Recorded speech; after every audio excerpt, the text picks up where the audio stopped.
One rule: short, brutal, and passed from mouth to mouth like a warning you don't question.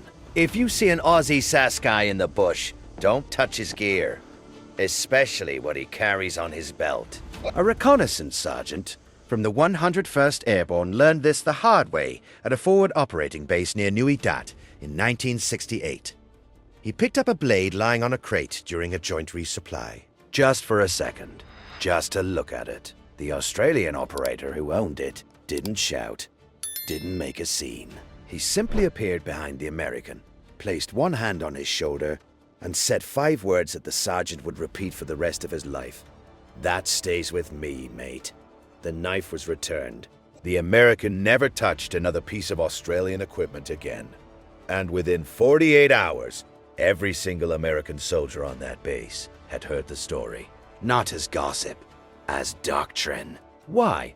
What made these men so different that even elite American reconnaissance units watched them with a mixture of respect and something close to unease? And why did MACV-SOG, the most classified American unit in Vietnam, request Australian SAS attachment personnel and then refuse to send them back? I'm about to show you a side of the Vietnam War that doesn't fit the Hollywood narrative. A story about 300 men who operated in Phuoc 2 province and achieved reconnaissance results that American intelligence analysts initially dismissed as statistically impossible.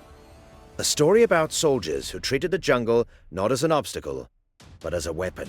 And a story about methods so effective, so disturbing in their patience, that they changed the way American special operations thought about night combat forever.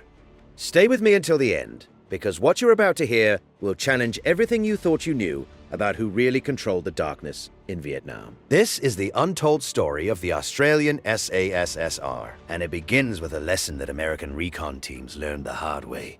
There are men who hunt, and then there are men who become part of the hunt itself. The whisper didn't travel through official channels. It moved the way real information always moves in war. Soldier to soldier, firebase to firebase. In the quiet moments between patrols, when men share the truths that briefings never mention. Don't mess with their knives. Don't ask to borrow their gear. And for God's sake, don't try to keep up with them on patrol unless they explicitly invite you. These weren't superstitions. These were survival lessons learned by Americans who had operated alongside Australian Special Air Service Regiment personnel in the dense jungle provinces of South Vietnam between 1966 and 1971. Lessons that came from watching men who moved through vegetation like they had been born there. Men who could sit motionless in an observation post for 72 hours without making a sound. Men whose patience was more terrifying than any firepower the Americans could deploy. The Australian SASR deployed to Vietnam, not as infantry, but as the eyes and ears of the 1st Australian Task Force. Their mission was reconnaissance, surveillance, and long-range patrol operations in territory that belonged to the enemy by day and by night. They operated in small teams, usually 5 to 6 men, deep in hostile areas where American doctrine would have required platoon-sized elements with gunship support on standby.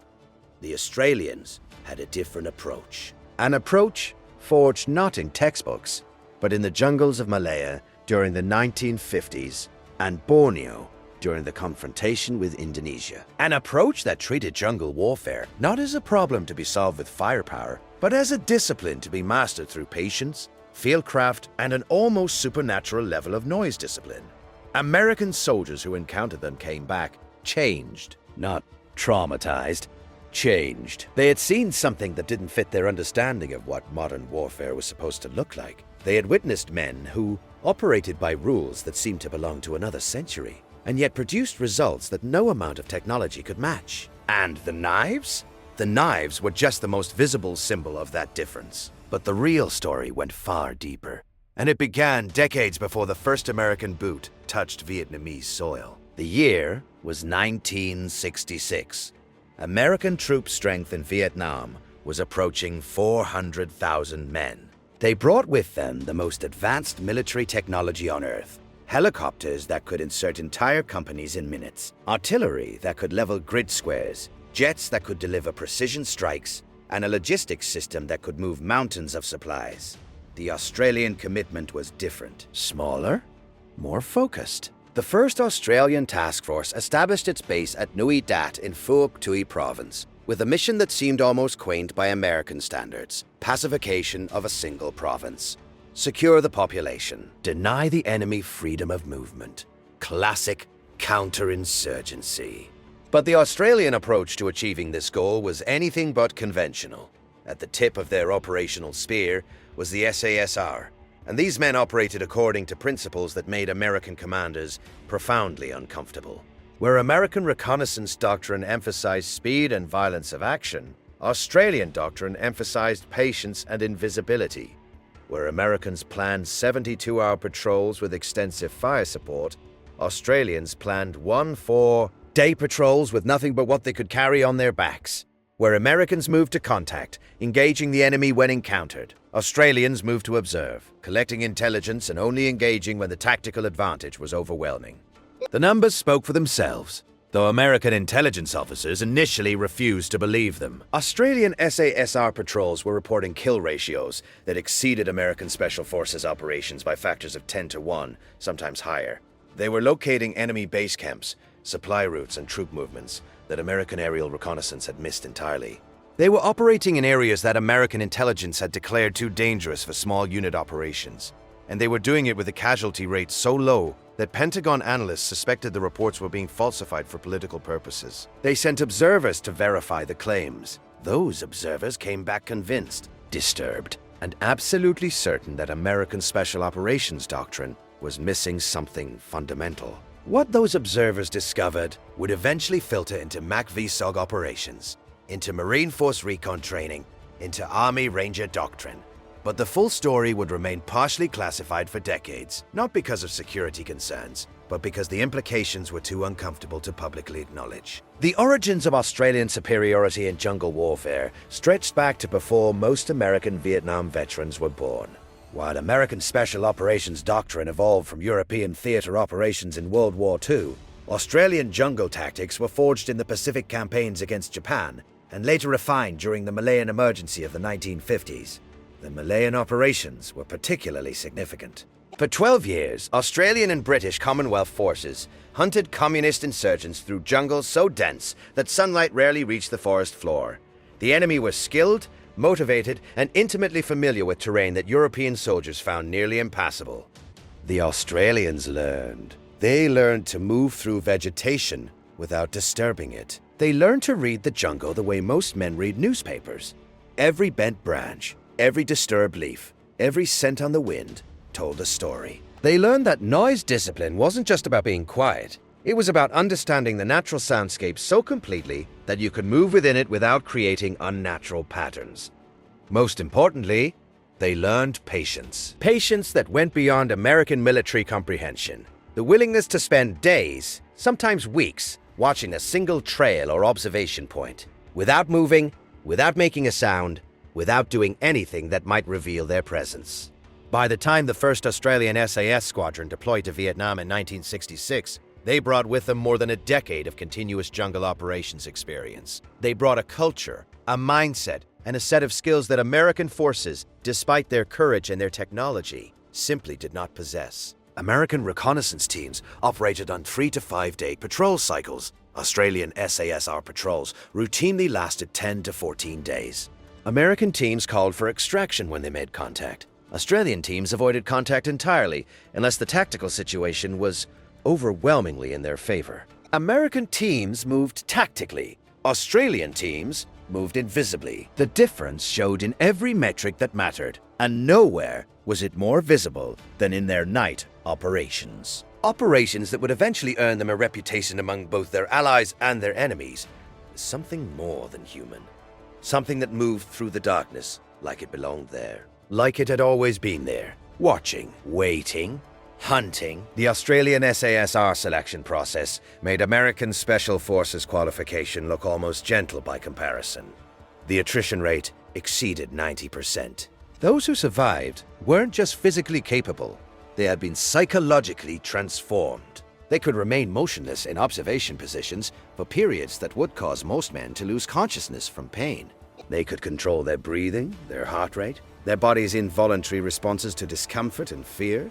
They could move through dry leaves without creating audible sound. They could detect human presence through smell alone under the right conditions. But the real transformation was mental. SASR operators were trained to think like predators, not in the aggressive American sense of closing with the enemy and destroying him through superior firepower. In the patient sense of understanding prey behavior, movement patterns, decision-making processes. They learned to get inside the enemy's decision cycle, not through speed, but through prediction. An SASR patrol didn't chase the enemy. They positioned themselves where the enemy would be and waited. Hours, days, however long it took. And when the moment came, when the enemy walked into the kill zone with no awareness that death was waiting 3 meters away in the vegetation, the Australians struck with a precision and silence that seemed almost surgical. American observers watching SASR training exercises found the experience deeply unsettling. These weren't soldiers in the conventional sense. They were something else. Something that modern warfare was supposed to have made obsolete. But in the jungles of Vietnam, where technology's advantages evaporated in the humidity and the vegetation, these men were the most lethal force anyone had encountered. And their equipment reflected that reality. The knives weren't standard issue. They were personal weapons, often customized over years of service, until they fit their owner's hand with absolute precision. Some were based on traditional bush knives. Others showed influences from Aboriginal hunting tools. A few incorporated designs that operators had developed themselves through trial and error in actual combat. But these blades were more than tools. They were extensions of their owner's identity. They were maintained with obsessive care. They were sharpened to edges that could split a human hair. And to the men who carried them, they represented something that American military culture had no real equivalent for. A personal relationship with lethality that went beyond professionalism into something almost spiritual. This wasn't mysticism. It was the practical reality of men who had used these tools to take human life at close range. In darkness, in silence. The blade absorbed something of that experience. It carried a history. And touching another man's knife in SASR culture was touching that history without permission. It was a violation that went beyond mere rudeness into something far more serious. American soldiers learned this lesson quickly, not through formal briefings, but through observation and through the warnings that flowed through unofficial channels. The Australians didn't make a show of their capabilities. They didn't need to. You could see it in how they moved. You could hear it in the reports coming back from their patrols. And you could feel it in the way enemy activity in Phuoc province changed wherever SASR operations were concentrated. The Viet Cong called them rung, jungle ghosts. The name spread through enemy units like a virus of fear. And it was accurate. Because when the SASR went to work at night, what happened next seemed to belong more to ghost stories than military operations. The first detailed American observation of an Australian SASR night operation occurred in late 1968. A team from MACV-SOG, seeking to improve their own cross-border reconnaissance capabilities, requested permission to embed with an Australian patrol. The request was approved, with the caveat that the Americans would be observers only. No communications, no independent action. Complete submission to Australian patrol discipline. The MACV-SOG personnel were not rookies. These were men with multiple combat tours, extensive special operations experience, and a professional confidence born from operating in the most dangerous missions of the war. They expected to observe effective techniques. They expected to learn a few useful tricks. They did not expect to have their entire understanding of reconnaissance warfare fundamentally challenged. The operation targeted a suspected Viet Cong logistics hub approximately 8 kilometers from the nearest friendly firebase. Intelligence suggested 15 to 20 permanent personnel with possible transient traffic. American doctrine would have called for a reinforced platoon insertion, heavy fire support on standby, and a rapid assault designed to overwhelm defenders before they could organize resistance. The Australian patrol consisted of 6 men. Total? No air support, no artillery plotted, no extraction plan beyond walk back. The Americans, despite their experience, felt a distinct unease as they moved out into terrain that belonged entirely to the enemy. The first shock came in the patrol's movement rate, or rather, its lack of movement. The target was 8 kilometers away, The patrol took 5 days to reach the observation position. 5 days to cover a distance that American reconnaissance teams would have covered in a single night's movement. But the Australians weren't moving tactically. They were moving invisibly. Every step was deliberate. Every pause was calculated. The patrol would advance 50 meters, then freeze for 30 minutes, listening, watching, sensing. They moved primarily at night, spending daylight hours in concealed positions that the American observers could barely detect even when they were lying 3 meters away. The noise discipline exceeded anything the Americans had experienced. Communication occurred entirely through hand signals and occasionally through physical touches that conveyed specific meanings. Not a single word was spoken during daylight hours. Food was consumed cold. Bodily functions were managed according to protocols designed to leave zero trace. The MACV-SOG personnel found themselves struggling to maintain the required discipline. Every instinct screamed at them to move, to speak, to do something. They were accustomed to aggressive action, to maintaining initiative through speed and violence. This methodical, almost scientific approach to reconnaissance felt passive. It felt timid. It felt, frankly, wrong. On the 6th day, the patrol established an observation position overlooking the target area. For the next 4 days, they watched. They documented. They counted. Every enemy combatant was assigned a designation. Every movement pattern was recorded. The Americans grew increasingly restless, but the Australians remained as still as stones, watching with a patience that seemed inhuman. On the 11th night, conditions were optimal. Heavy cloud cover eliminated moonlight. Recent rain had softened the ground, reducing noise from footfalls. A light wind masked minor sounds. Nature itself seemed to be conspiring with the Australians. The 6-man patrol split into 3 two-man teams. Each team had specific assigned targets and specific assigned responsibilities. The timing had been rehearsed through silent hand signal communication, until every man knew exactly where every other man would be at every second of the operation. What happened next would haunt the American observers for the rest of their lives. The assault began at 2:37 a.m. The American observers, instructed to remain at the observation position, watched through night vision equipment as the Australian teams moved into the enemy camp. The approach took 90 minutes for the final 100 meters. Movement was measured in inches. Breathing was controlled to minimize sound. Each step was placed with excruciating care. The first Viet Cong sentry simply ceased to exist as a visible presence. One moment he was standing at his post. The next moment, he was gone. There was no struggle. There was no sound. There was only absence, where presence had been moments before. This pattern repeated at 2 other sentry positions. The timing was so precise that the American observers initially believed they were witnessing some form of coordinated signal. They were wrong. The Australians had simply internalized their synchronized approach to such a degree that conscious coordination was no longer necessary. The main assault phase lasted 11 minutes. 11 minutes in which the SASR operators moved through the camp with surgical precision. Targets were engaged and neutralized with methodical efficiency. Not a single firearm was discharged. Not a single shot was fired. The entire engagement occurred in near complete silence, broken only by brief sounds that the observers would later struggle to describe in their reports. When the Australian teams withdrew, they left behind a camp that would be discovered by Viet Cong reinforcements the following afternoon. 17 enemy combatants had been eliminated. Intelligence materials had been collected. Supply caches had been documented. And not a single Australian had received so much as a scratch. The withdrawal took 4 hours for a distance of less than 3 kilometers. The patrol moved with the same excruciating patience on exit as they had on approach. There was no celebration. There was no relaxation of discipline. By dawn, they were 7 kilometers from the target. By noon of the following day, they were back at their firebase, submitting reports and cleaning equipment as if the previous 12 days had been nothing more than an extended camping trip. The MACV-SOG observers requested immediate extraction.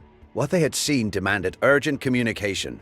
Their report would eventually reach the highest levels of MACV headquarters. Its contents would contribute to one of the most significant reassessments of American reconnaissance doctrine of the war. But the most important element in that report was a single sentence that would be quoted repeatedly in discussions of special operations capabilities. Australian SASR night operations represent a fundamentally different approach to reconnaissance warfare that achieves results we cannot match with current doctrine. 7 words followed that sentence in the classified annex. Request permanent Australian attachment to MACV-SOG operations. The request was approved. Australian SASR personnel began rotating through MACV-SOG in early 1969, and something remarkable happened. American reconnaissance teams, who trained and operated with these Australian advisors, began achieving results that mirrored Australian success rates. Not immediately, not completely, but the improvement was dramatic and undeniable. The lesson wasn't tactical, it was philosophical. The Australians had shown that in jungle warfare, patience was deadlier than firepower. Invisibility was more valuable than speed. Understanding the enemy's patterns was more effective than trying to overwhelm them through superior numbers and technology. American Special Operations personnel began adopting Australian techniques.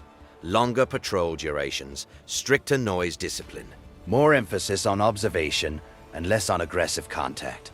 The changes filtered through Marine Force Recon, through Army long-range reconnaissance patrols, through the most elite units America fielded in Vietnam. But there were limits to how far American military culture could adapt. The Australian approach required a level of patience, a willingness to exist in discomfort for extended periods, and a philosophical acceptance of methods that made headquarters planners deeply uncomfortable. Americans could learn the techniques, they could never fully adopt the mindset. The SASR operators who served in Vietnam paid their own price for their effectiveness. The transformation required to become that patient, that lethal, that comfortable in the role of predator was not easily reversed. Many struggled to reintegrate into civilian life. The skills that made them so effective in the jungle made them strangers in their own society. And the knives became symbols of something that could never be fully processed. Some veterans buried them in remote locations and never spoke of them again. Some enshrined them in locked cases they could not bring themselves to open. Some could not bear to be in the same room with them, but could not bring themselves to destroy them either. The blades had become containers for experiences that words could not express, and time could not diminish. They held memories of darkness, of patience, of moments when death waited 3 meters away in the vegetation, and the enemy walked past with no awareness that they were already gone. They held the weight of being something more than a soldier, of being a hunter, of crossing a line that no amount of training could fully prepare you for. The warnings survived because they captured something essential. Don't touch their knives wasn't really about the blades themselves. It was about respecting men who had gone further down the path of becoming predators than most soldiers ever need to go. It was about acknowledging that there are ways of war that don't require technology or massive logistics, but do require something from the human operator that cannot be taught, can barely be trained, and comes at a cost that isn't always visible. The Australian SASR completed their final Vietnam deployment in 1971. They left behind a legacy that would influence special operations doctrine for decades. They left behind a province where enemy activity had been dramatically reduced. And they left behind stories, warnings, and lessons that American veterans would carry for the rest of their lives. The firebase incident that opened this account was never officially documented. The reconnaissance sergeant from the 101st completed his tour without further incident. The Australian SASR operator, whose knife he had touched, returned to operations the following week. Neither man spoke publicly about the encounter. Neither needed to. The warning had already begun its journey through the ranks. These warnings formed a parallel information system that operated alongside official intelligence channels, often proving more accurate and more valuable than the classified briefings that officers received through formal chains of command. What made them credible was their source. They came from men who had proven their courage in combat. They came from men who had nothing to gain from exaggerating Allied capabilities. They came from men who had looked into the eyes of Australian SASR operators and seen something that defied their understanding of what military service meant. The quiet ones, the patient ones, the ones who moved through the jungle like their ancestors had moved through the Australian bush. The ones whose knives weren't just weapons, but extensions of a capability that modern warfare was supposed to have rendered obsolete. Those men achieved results that the most advanced military force in human history could not match. They did it with equipment Americans would have considered inadequate. They did it with numbers that seemed impossibly small. And they did it with methods that military planners found more comfortable to classify than to study. The warning survives because the mystery survives. After more than 50 years, aspects of Australian SASR operations in Vietnam remain sensitive. Documents remain restricted. Veterans remain reluctant to speak in detail. The truth exists in fragments, in warnings passed between soldiers, in the heavy silence that falls when certain questions are asked. Don't touch their knives. Don't ask what they did in the dark. And don't ever make the mistake of assuming that firepower and technology are the only measures of military capability. The jungle ghosts knew better, and those who witnessed them never forgot.